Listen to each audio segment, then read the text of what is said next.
todos. Que a paz do nosso Mestre Jesus possa ser sempre em nossos corações. O assunto que nós vamos reflexionar essa noite é, de uma certa forma, algo que atormenta a humanidade desde que a humanidade é humanidade. A filosofia nasceu praticamente para tentar explicar ela, e até hoje pairam dúvidas, medos, receios, que é a morte. O tema "a morte não é o fim", ela vem para nos elucidar, e em a noite de hoje nós tentaremos responder algumas perguntas básicas com o intuito de traçar uma diretriz para que depois cada um, dentro da sua capacidade e condição, busque na literatura espírita o aprofundamento do assunto, porque até mesmo dentro do espiritismo nós encontramos pessoas que temem a morte, e por incrível que pareça, pessoas que temem espíritos, que têm medo de ver espíritos, como se a gente visse espíritos como ver pessoas. Mas afinal, o que é a morte? Para que nós entendamos melhor o que é a morte, vamos separar o que nós ouvimos sempre nas fileiras espíritas, que é a desencarnação. Desencarnar e morrer é a mesma coisa? Não, não é. A morte, por definição, é uma fatalidade biológica. Ou seja, todo corpo que tem vida biológica morrerá um dia, porque isso faz parte do processo de transformação, do processo de evolução. Então, você morrer. Emmanuel teve a oportunidade de dizer que tudo que nós vemos no mundo material ou está morto ou está morrendo, dizendo com isso que tudo que existe na natureza passa por essa fatalidade que é a morte. Porém, desencarnar é um outro processo, porque se eu nesse exato momento for acometido de um ataque cardíaco e tombar, o meu corpo irá morrer, mas não necessariamente eu irei desencarnar. Porque o termo desencarnar, como propriamente dito, é sair da carne. Seria o processo do espírito se desligar do corpo material. Então, desencarnar e morrer, basicamente, são duas coisas diferentes que nós vamos entender melhor no transcorrer da nossa reflexão da noite. Mas enfim, por que nós temos medo da morte? Para tentar entender isso, nós precisamos fazer uma análise psicológica e também fazermos uma análise antropológica. Diz a antropologia, com base na psicologia, que desde há 500 mil anos atrás, quando surgiu o Homo erectus, quando o homem deixou aquela conformação arqueada que mais se assemelhava a um símio, a um macaco, o homem começou a observar que os seus pares, os seus companheiros, os seus entes queridos, em um determinado momento da vida tombavam-se e ali, inertes, não mais voltavam. E viam espantados que eles iriam se decompondo, putrefazendo-se com o tempo. E aquilo pode ter gerado um atavismo que, no decorrer da história, aliada àquela mentalidade materialista de que morreu, acabou, faz com que nós tenhamos esse certo receio.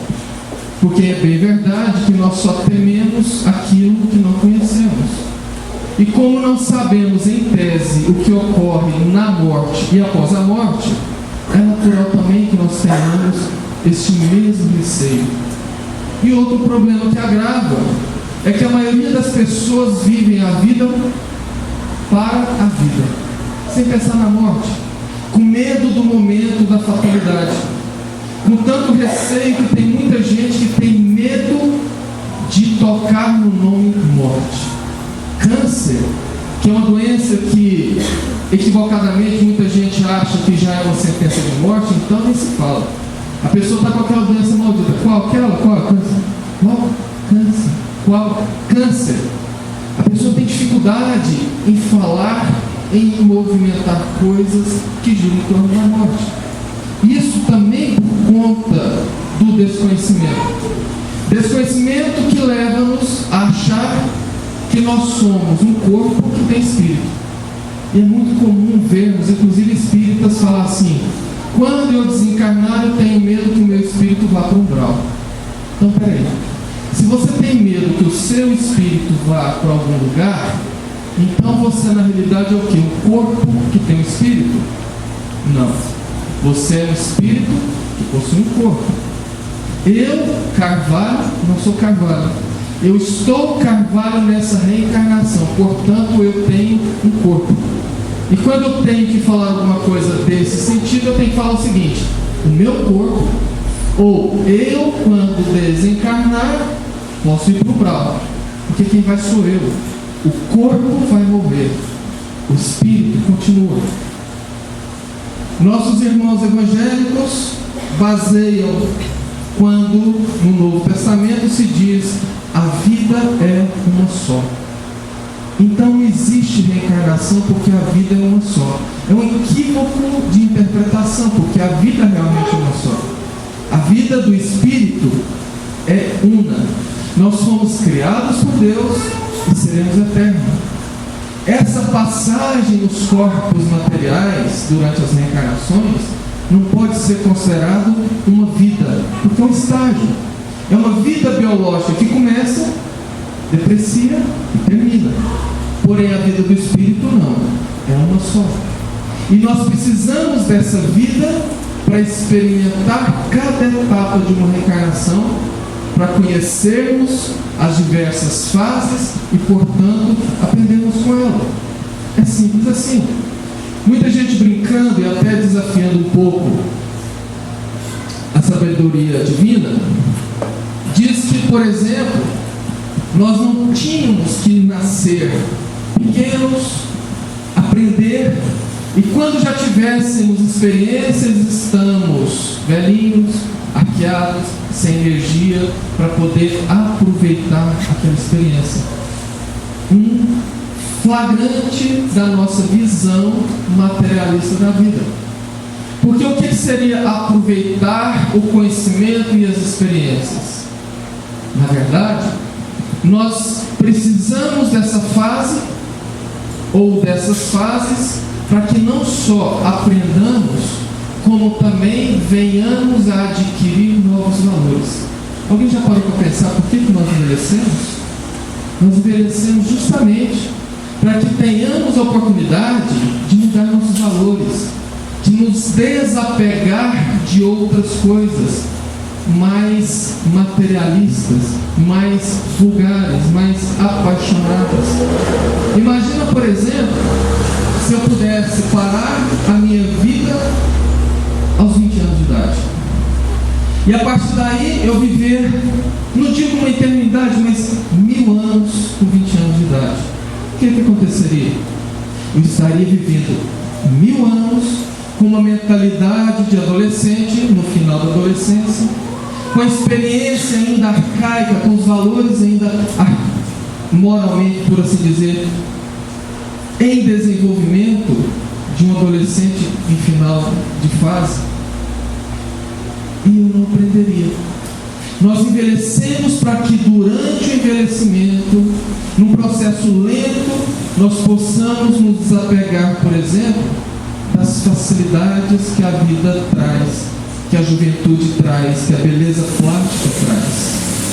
Pessoas muito sensuais, por exemplo, têm muita dificuldade no envelhecimento, porque olha no espelho e aparece uma ruguinha, e aparece uma gordurinha, e aparece uma outra coisinha, e ele vai em busca de um cirurgião plástico, um tratamento, até o ponto que não tem mais recurso. Ele vai ter que encarar a velhice. E isso vai, entre aspas, forçar que a pessoa se desapegue daquelas coisas do corpo. E em desapegando daquelas coisas do corpo, ele pode vivenciar outros valores. Então Deus sabe muito bem como agir, os porquês de cada coisa. Mas afinal, então, o que ocorre depois da morte? Essa é uma pergunta que também acompanha a humanidade desde que nós somos seres humanos.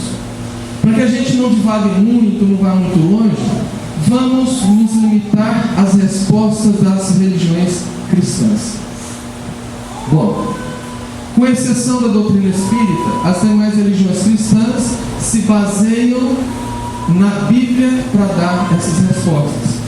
Mas eles se baseiam numa interpretação literal dos textos bíblicos, aliados ao achismo, à imaginação, porque ele também não traz tudo em profundidade. De forma que essa interpretação também lança os seus adeptos a um temor da morte. Porque, veja bem, nossos irmãos evangélicos dizem que, ao morrer, aquela pessoa que foi boa vai para um sono profundo e ficará dormindo até o momento da ressurreição dos corpos materiais. Aquele que não foi boa pessoa já desce de imediato para o inferno e ali vai passar uma espécie de castigo temporário, sofrendo as consequências, até então ser chamado para a ressurreição, quando virá depois da ressurreição o juízo final, colocando o próprio Cristo e Deus como um juiz que vai julgar um a um. Os nossos irmãos católicos têm uma visão mais ou menos parecida, porém eles não acreditam que desencarnando, morrendo, nós iremos dormir. Eles acreditam que, a depender de como você levou a vida, se você for uma pessoa que participou dos sacramentos da igreja, que se arrependeu dos seus pecados, que pediu perdão pelos seus pecados, principalmente na hora da extremunção, na hora da morte, você irá para o céu. E ali você aguardará uma aposentadoria compulsória, tediosa, no momento do juízo final. Se você for uma pessoa extremamente má, você já vai direto para o inferno para experimentar, por assim dizer, o sofrimento eterno. Mas se você foi alguém mais ou menos, que errou, que acertou, que se arrependeu, você vai para uma instância intermediária, que é o purgatório, e ali você vai purgar um pouco, filtrar um pouco aqueles pecados, para depois ter opção no juízo final de galgar aos céus. E o que é interessante é que ninguém para pensar, e o que é feito dos meus entes amados?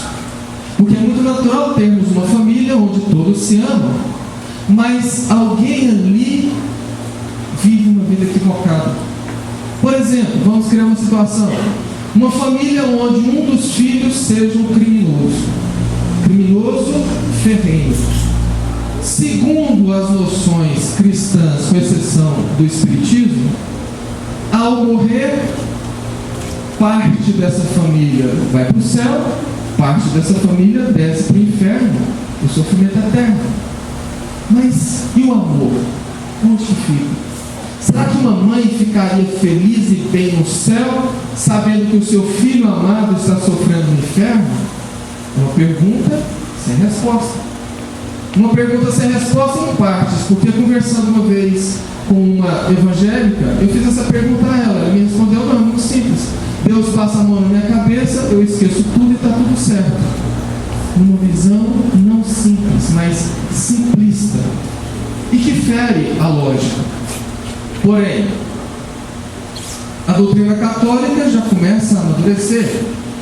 ao ponto de a figura do purgatório já está sendo excluída, e o que levou o Papa João Paulo II a narrar também que céu e inferno como lugares físicos não existem, que na realidade céu e inferno é uma condição psicológica, uma condição psíquica, um estado de espírito. Já começando a amadurecer essa ideia. Mas então, e a doutrina espírita? O que ela fala, o que acontece após a morte? A doutrina espírita não se baseia nos textos bíblicos, não para si responder o que ocorre em relação à morte, e nem se baseia em achismos. Quem determina, quem conta, quem fala o que acontece após a morte na doutrina espírita, nada mais é do que os que morreram, os que desencarnaram, os espíritos que habitaram corpos como nós e que voltaram a dizer como que aconteceu. Portanto, até o final do século XIX, a visão que se tinha de Deus era aquela visão medieval, um Deus parecido com um rei, que julgava, que está postado num trono, a observar toda a sua criação, e a partir dali determinar a vida e morte de cada um, alegria e sofrimento de cada um.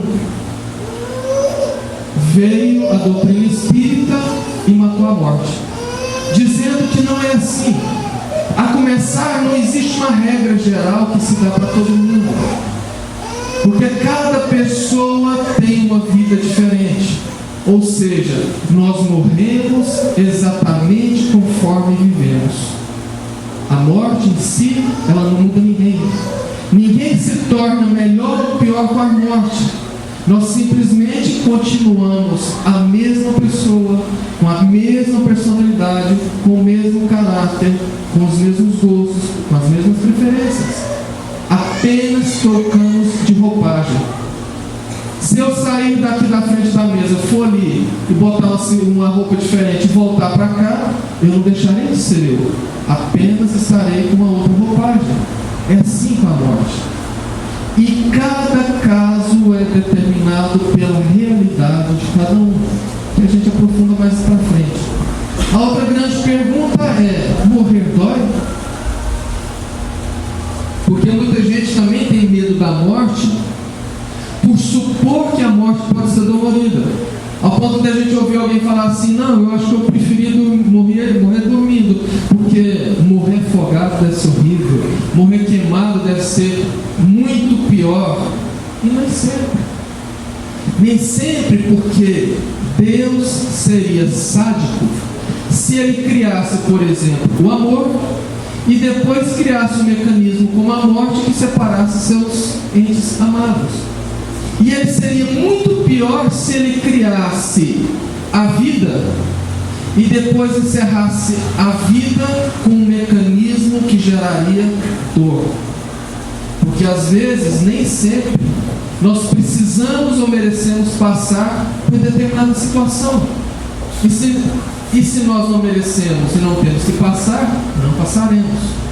A ciência já começa a descobrir, através de pesquisas, um mecanismo de defesa do cérebro, ao ponto de o nosso córtex agir como que a deletar uma faixa da nossa memória.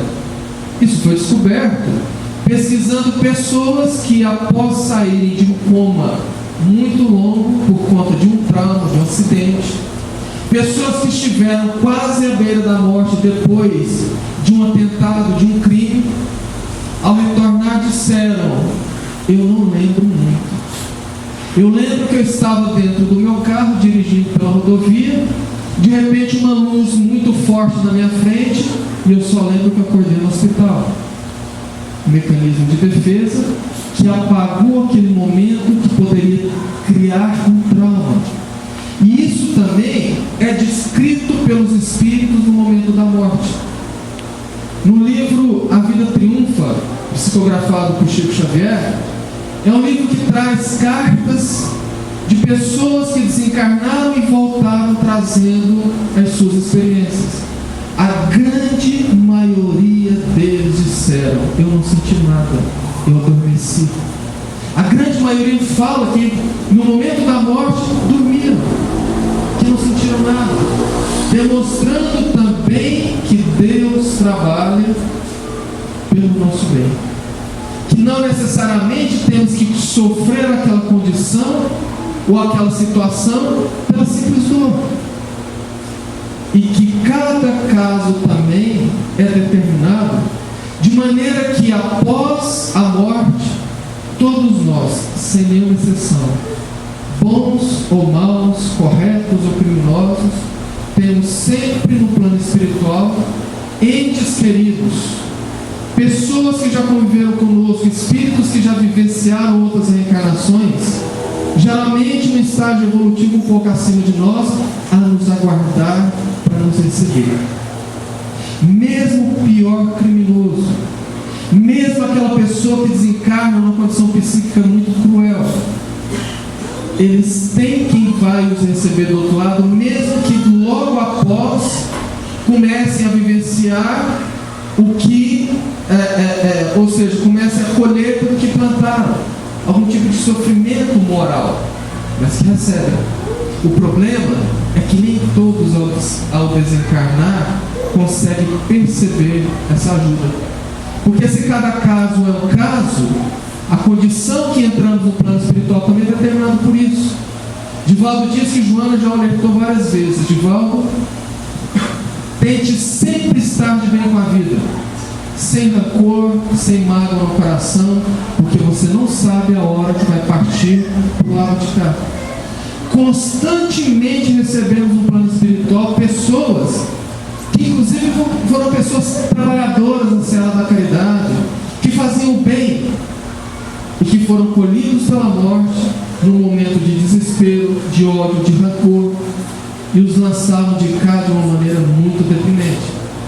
Porque o que determina a nossa condição pós-desencarne é justamente o nosso estado psíquico, é a nossa condição mental espiritual. Para que a gente entenda, vou citar dois casos que de uma certa forma eu participei e que ilustram muito isso.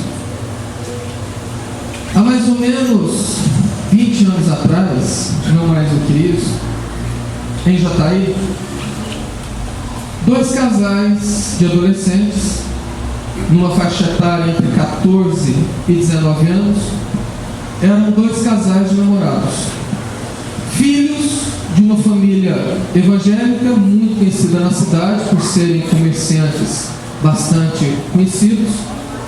Saíram de casa pela manhã no domingo, dizendo que iriam ao clube, e vieram para Mineiros.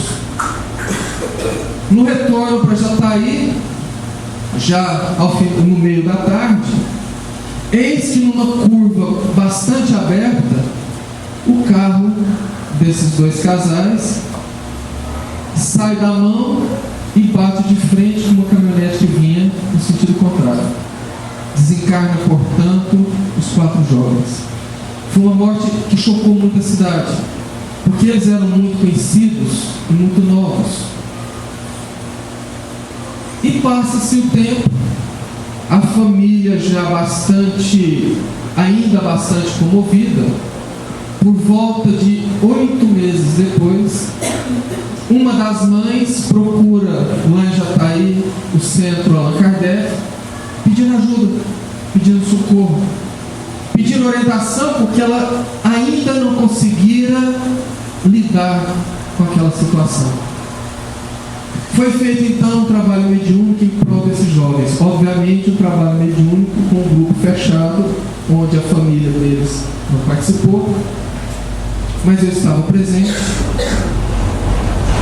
E uma das entidades que assessorava o trabalho retorna e traz a seguinte notícia: que ele esteve no local do acidente 8 meses depois, e os 4 jovens ainda se encontravam lá.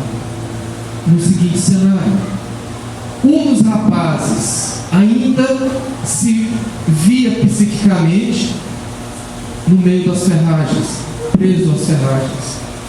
Uma das moças corria para lá e para cá na rodovia pedindo socorro, desesperada, se perguntando por que ninguém para. E o outro casal já estavam sentados no meio-fio, quando ele esteve lá com as mãos com a cabeça entre as mãos, chorando muito e se questionando por que aquilo aconteceu. E ele narra que várias equipes de socorro já tentaram se aproximar daqueles jovens, mas a condição que eles desencarnaram não dava nem sequer o acesso ao socorro. Pelo contrário, já tinham ali pelas redondezas alguns espíritos obsessores vampiros que estavam lá para tentar se aproveitar da energia vital, porque como a morte foi em plena adolescência, eles ainda traziam uma carga de energia vital muito alta. E sabe por que disso? Porque logo em seguida ao acidente, quando a equipe de socorro dos bombeiros chegaram, encontraram junto dentro do carro daqueles meninos garrafa de uísque vazia, tubo de lança-perfume vazio, ou seja, desencarnaram bêbados e mais ou menos drogados, lançando eles no plano espiritual numa condição de suicidas inconscientes, até mesmo porque o homem que vinha dirigindo a caminhonete conta que quando ele entrou na curva, que ele viu que o carro entrou na contramão, ele percebeu que o motorista perdeu um pouco a direção, porque a mocinha que estava do lado foi dar um beijo no motorista, e ele virou para dar o beijo, deve ter mexido na direção, e como estava correndo muito, entrou na contramão. Isso demonstra a seriedade que é nós estarmos prontos no momento da morte. Porque a morte em si não dói. Kardec, no livro O Céu e o Inferno, fala, não Kardec, mas os espíritos que o assessoram, diz que o corpo sofre muito mais dor durante a vida do que na hora do desencarne. Porque na hora do desencarne propriamente dito, não existe dor.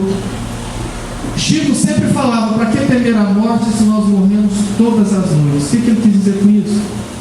Que o morrer, o desencarnar, se assemelha ao adormecer da morte natural, fique bem claro isso.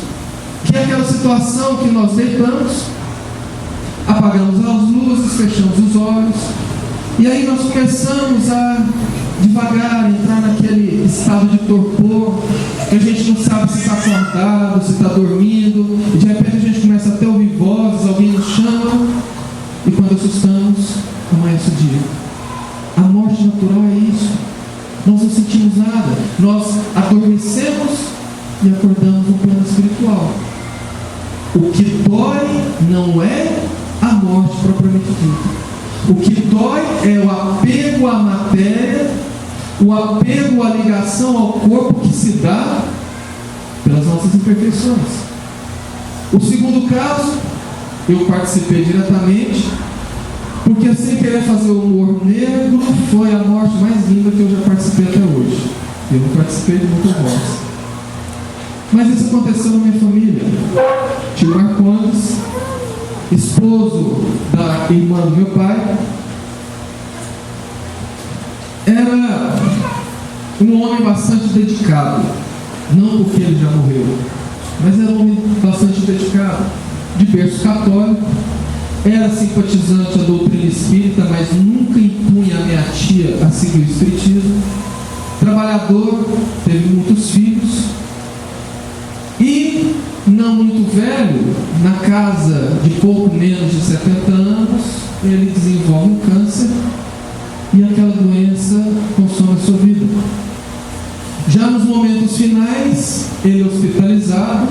Me lembro muito bem que estávamos no corredor do hospital. Era um dia de semana, na parte da tarde. Os filhos ali reunidos, muitos deles tinham passado a noite inteira, porque ele já estava entrando naquele coma, com aquela respiração pré-morte. E de repente ele deu uma melhora. Já observou que muita gente não está muito doente, a família meio desesperada, a pessoa tem uma melhora, todo mundo acha que ele melhorou, sai, partiu o plano espiritual. Por que isso ocorre? De uma certa maneira, e é bom que se diga que nem em todos os casos de gente que vai melhorar, vai desencarnar, Mas, de uma certa maneira, a família ali, sofrendo com a situação do ente querido, fazendo orações para que ele não desencarne, cria uma aura psíquica, uma atmosfera psíquica que dificulta o desenlace do corpo, do espírito ao corpo.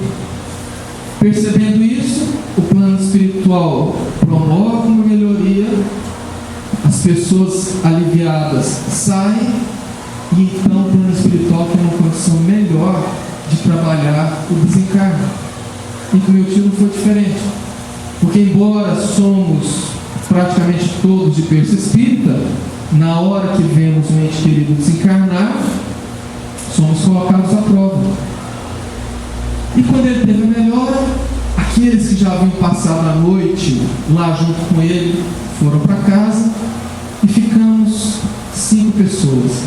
Me lembro bem, eu, meu pai, uma filha do meu tio e as outras 2 pessoas eu não me recordo bem. Mas eu me recordo de que quem estava dentro do quarto, nós estávamos sentados no corredor, de repente abre a porta, acredito eu, movido por uma intuição, e diz assim: o papai está desencarnando. Nós levantamos, a cama estava mais ou menos postada no meio do quarto, ficamos então em volta da cama. Do lado de cá eu, meu pai do meu lado esquerdo. Meu pai então pede que a gente faça uma concentração para fazermos uma oração, uma prece, até mesmo para auxiliar, porque meu tio tinha muito medo de morrer. Ele sempre falava no decorrer da doença que o maior temor dele não era a doença, mas o medo da morte. Então a gente via que, embora ele estava aparentemente inconsciente, ele não estava querendo desencarnar. Meu pai então começa uma oração, e eu percebo bem quando ele muda o tom de voz, adotando um timbre feminino, e começa a dar uma mensagem, falando: Marcondes, você não precisa preocupar, meu filho, nós estamos todos aqui para te receber, somos todos da sua família. Eu sou Dona Ana, mãe da Zelinda, sua sogra. Viemos com outros irmãos para te trazer uma mensagem que você não precisa temer. Você foi um homem muito bom, um marido honesto, um pai dedicado, e agora chegou o momento de você colher as benesses de uma vida de paz. Se entregue, venha sem medo, estamos todos te aguardando. Nesse momento eu percebi que meu tio escorreu uma lágrima, e meu pai me abraçou. Meu pai volta, e meu tio vai, partiu, desencarnou, sendo recebido da melhor maneira possível. Então, isso é desencarnar. Isto é o processo de desencarnação natural. Da mesma maneira que, às vezes, quando fazemos festas ao encarnar alguém, o plano espiritual faz festas ao desencarnar alguém, porque estamos voltando. Então, nós não temos que temer a morte. Nós temos que nos preocupar com a vida que levamos. Porque a dor da morte se dá pelo apego, pelo vício, pelo suicídio. O suicídio propriamente dito dá mais do que uma hora de palestra, nós não vamos aprofundar. Mas já narramos aqui diversas vezes que os suicidas sofrem sim, mas sofrem não necessariamente pela dor da morte. Sofrem porque muitos deles não conseguem sequer desencarnar. Se matam e não desencarnam. Quando os suicidas voltam e relatam que foram enterrados junto com o corpo, que padeceram o sufocamento, o calor, a dor dos germes corroer o corpo, e eles não conseguiam desvencilhar. Repetindo constantemente o momento da morte, sentindo a sensação do ato que tirou a vida física, mostrando que não é o corpo mais que está sofrendo, porque o corpo às vezes já se desfez, mas a condição psíquica de estar ligado a Ele. Porque nós temos um tempo para desencarnar. Se nós cessamos a vida biológica no meio desse tempo, nós continuamos ligados, de uma certa maneira, exaurindo aquele combustível, aquela energia vital, para que nós possamos ser galgados, levados em instâncias mais tênues para o socorro. Outro ponto que faz muito sofrimento pós-morte é o apego à matéria. Jesus disse: onde estiver o teu tesouro, ali estará o teu coração. O que é o teu tesouro? Os seus gostos, as suas preferências, o seu apego. Você é uma pessoa muito apegada aos seus bens, ao seu dinheiro, às suas posses. Desencarnando, você vai se manter junto, sofrendo a dor de ver os herdeiros dilapidar todo o patrimônio. Às vezes você passou a vida inteira construindo um patrimônio e de repente você desencarna, é convidado a deixar tudo, inclusive o corpo, e vê que aqueles herdeiros que não foram treinados na lida administrativa do seu patrimônio simplesmente vendem e vai gastar o dinheiro, e aquilo faz quem é apegado a sofrer. Por exemplo, um viciado, a pessoa que traz algum tipo de vício, porque eu não sou viciado, eu bebo socialmente todo dia, mas eu bebo só socialmente, eu paro quando eu quiser. Esse é o argumento de muita gente. Não, eu fumo, mas por esporte, o dia que eu quiser parar, eu paro. E não para nunca. O que acontece se eu pego, por exemplo, uma Ferrari, melhor, uma Mercedes-Benz, que tem um dos melhores motores do mundo, e todos os dias eu abro um tanque de combustível e deposito lá um punhadinho de areia. Todos os dias eu vou depositando um punhadinho de areia. Por melhor que seja a mecânica do motor, um dia aquela areia acumulada vai para várias engrenagens e ele vai fundir. É isso com o nosso corpo. Quando nós inserimos constantemente algum tipo de produto químico que vai cerceando a nossa vida, a começar pela biritinha do fim de semana, pela cervejinha da happy hour, pelo whiskyzinho com a família, com os amigos quando chega lá em casa. É uma situação que nos remete a uma dependência química ou psíquica, que ao desencarnar continua, porém com problema. Eu não consigo mais pegar o copo de cerveja e tomar, e aí? E aí que eu continuo sentindo a falta da bebida, a necessidade da bebida. Além do mais, como eu encurtei a minha vida, eu fundi o motor, entro no plano espiritual sem nenhuma exceção, como suicidas inconscientes, porque eu me matei antes do tempo, jogando areinha no motor do carro, e vou sofrer consecutivamente as consequências do mesmo suicídio. E como eu sinto ainda a falta do vício, o que me resta é aproximar de quem é viciado, para que eu possa me satisfazer daqueles eflúvios, daquelas energias emanadas de quem está bebendo. E aí nós começamos a entender por que tem gente que quer parar de beber e não consegue.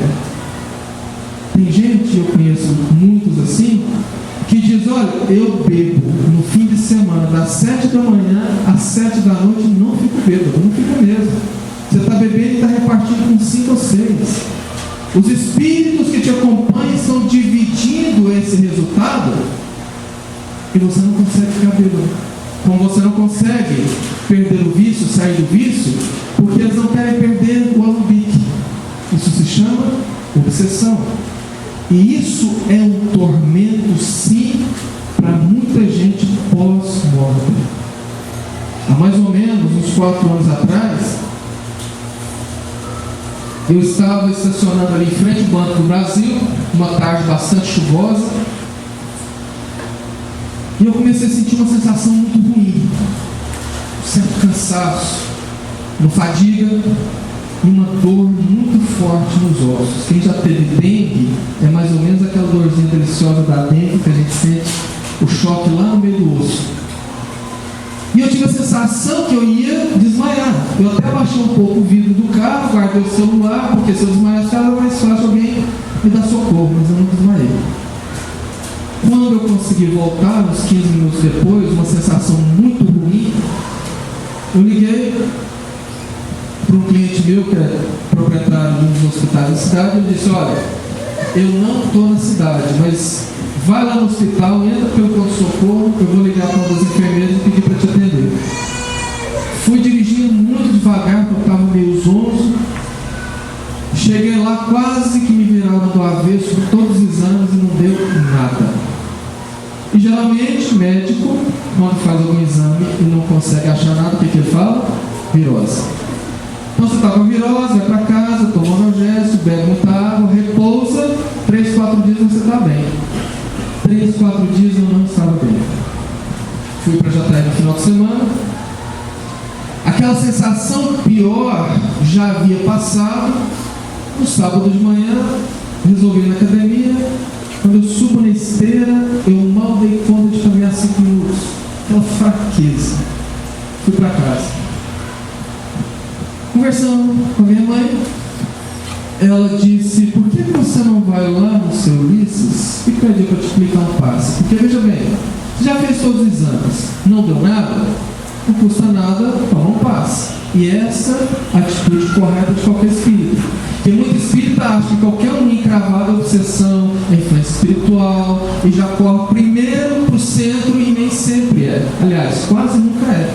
Geralmente são problemas físicos que devem ser descartados com exames primeiro.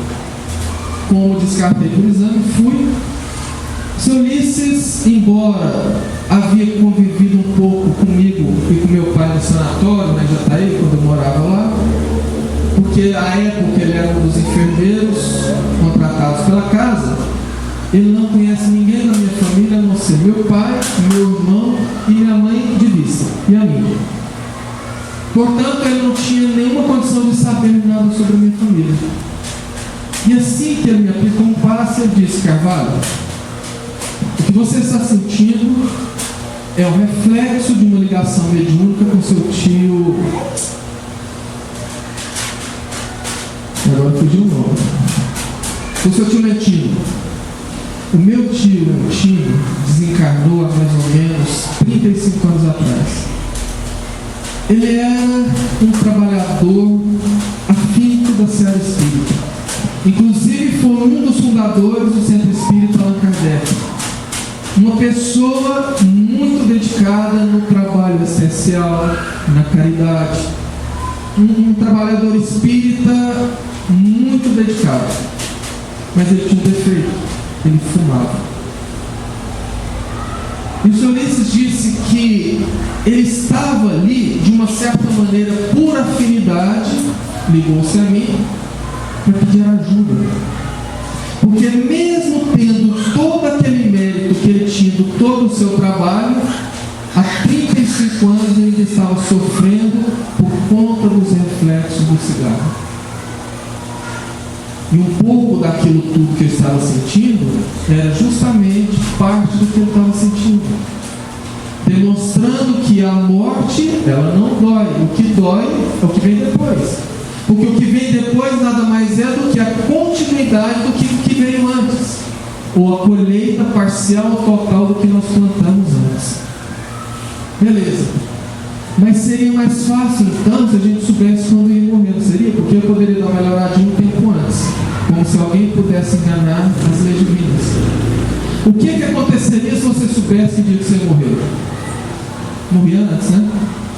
Porque se alguém soubesse, por exemplo, que vai desencarnar daqui a 3 meses, aqueles que são mais sensíveis morrem antes de medo.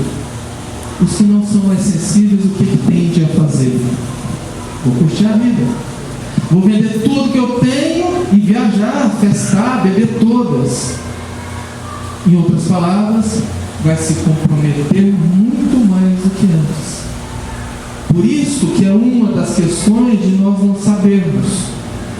Emmanuel diz: cuide do teu corpo como se você fosse viver 1000 anos, mas cuide da tua alma como se você fosse desencarnar amanhã. Eis a receita.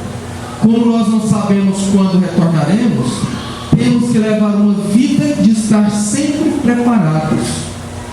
Mas Carvalho, ninguém é preparado para morrer, não nesse sentido. Preparados no sentido de estarmos sempre fazendo o que Jesus ensinou. O que os Espíritos sempre vêm conclamar-nos a fazer: nos corrigir, nos melhorar, fazer a coisa que sabemos que é correta. Mas tudo bem, entendi tudo. Só que a morte visitou um ente querido meu. E eu estou sofrendo muito com isso. Sim, o sofrimento é compreensível e natural. Emmanuel disse que ver a névoa da morte pairar sobre a face de um ente amado é como destroçar a alma e continuar vivendo. O que ele quis dizer com isso? Que realmente ver um ente querido desencarnar dói, e dói bastante. Mas dói bastante por conta do nosso olhar sobre a morte, da maneira que nós observamos o que é a morte. Porque se nós, primeiro, tivermos a noção que não somos um corpo que tem uma alma, mas que nós somos uma alma que tem um corpo, que a vida verdadeira é a vida da alma, portanto, a vida no plano espiritual, que essa vida material é passageira. Se nós conseguirmos encarar a vida por essa ótica, nós vamos entender que morrer é voltar para casa. Desencarnar é voltar para o nosso mundo real. Não é o final de uma vida, não é o final de tudo. E mais, se nós vivemos num planeta de provas e expiações, um planeta de ainda muita dor, muito sofrimento, muito resgate, desencarnar é voltar mais cedo, é sair mais cedo da prisão. Ou seja, é ter mérito. Ah, mas ele era tão bom, tem tanta gente ruim, tanto criminoso, e Deus leva aquela pessoa que é muito boa. Por isso mesmo, ele não tem que ficar mais sofrendo no planeta, enquanto aquele criminoso precisa viver, para se lapidar e burilar.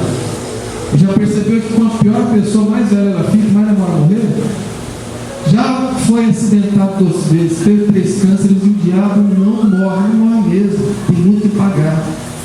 Então, essa visão é a visão que nós teríamos, porque a visão materialista também faz com que nós percamos a noção da verdadeira propriedade, ao ponto de a gente achar que o nosso familiar é nosso mesmo, que o meu pai é meu pai, mãe é minha mãe, filho é meu filho, a esposa, o esposo são meus.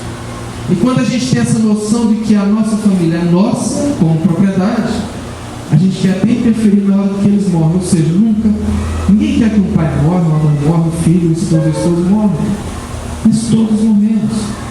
E essa visão egoísta, materialista, chega ao absurdo de ter um familiar estertorando, sofrendo dores atrozes, sofrendo dores cruéis, e a gente orando, rezando, pedindo a Deus para que aquela pessoa não desencarne e fique com a gente.